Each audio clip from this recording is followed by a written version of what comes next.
Hey Greg, I hope this helped you out. What I did is I got 4 different heads. This is a Coombs, Joe Meter. This is one of mine, the G2. It's a seconds. This is a Ben Mears. This is how we cut. And then I sand on a sander. I usually get a little cleaner than this, but I want to get you some video. So you can see that would be on the Coombs. How we would mache that in about like that. This is the meter head. You see it's a little bit of difference, but not a whole heck of a lot. This is Ben Mears. Ben's I'm going to have to put a little bit more mache in to raise that, to get that cranium right here, kind of where we would want it. So this is our G2. That's kind of how we set that right there. So I got one over here on the, I'm going to actually put this on. I'll go over here real quick. It's tomorrow's project.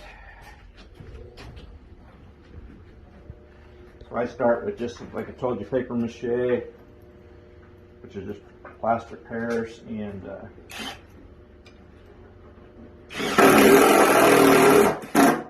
plaster Paris and some housing insulation,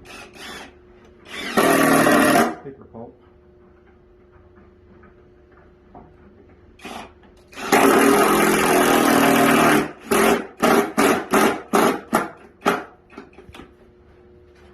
at this point I'm in here. What I'm looking at is just my junction here.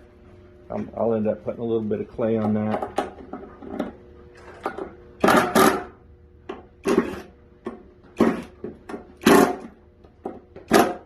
I set it down just a smidge under there.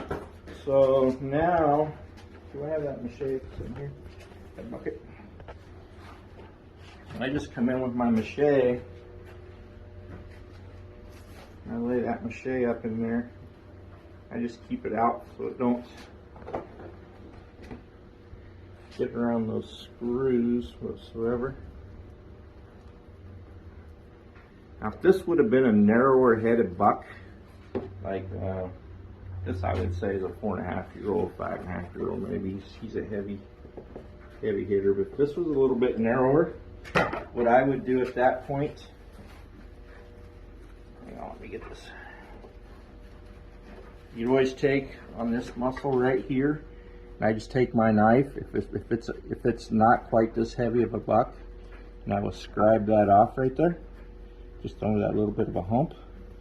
And then when I come in there with my clay, I'll clay all that, and then when I lay in my pedicle, I just lay that in that clay, and man, it just works out perfect.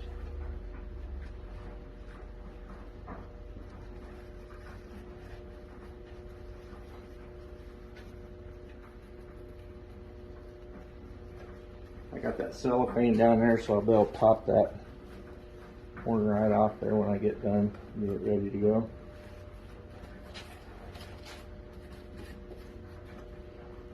Our shop, we go ahead and we put epoxy sculpt.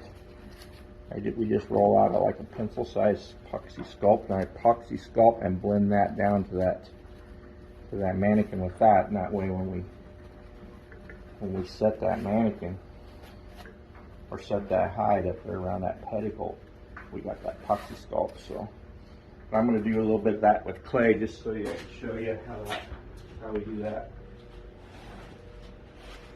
I said normally we'd have epoxy sculpt doing this.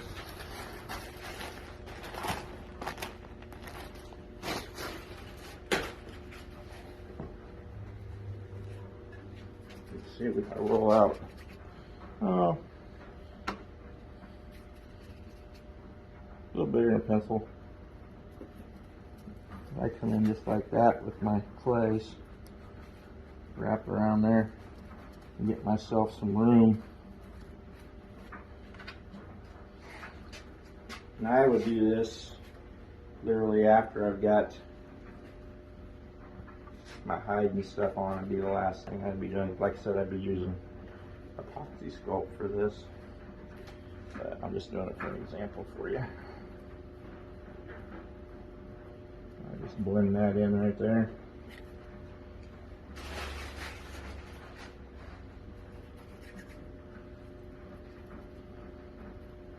A little bit of a blend. I like to get that bump. I don't know what they call that for a fact, but blend all that in. Again, I would put my clay clear up there and around.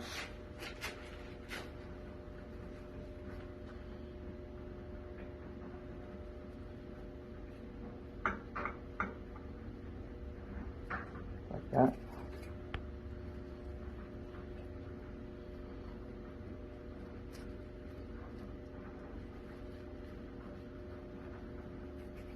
I know guys that just use the clay and then they put the Pro One glue in there, which works good, I think. We use a brown epoxy sculpt. That way, if we get a little shrinkage, it's pretty easy to go in there and fix. As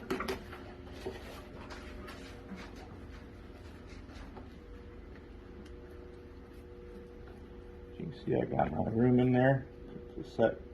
Now, what I do with my ears, and I do this with every mannequin, I don't care who I'm mounting on, I get rid of all this. I got a big spade bit and I go in there and I spade all that out.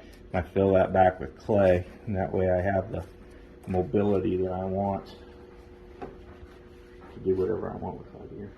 So, hopefully that gives you an idea what we do.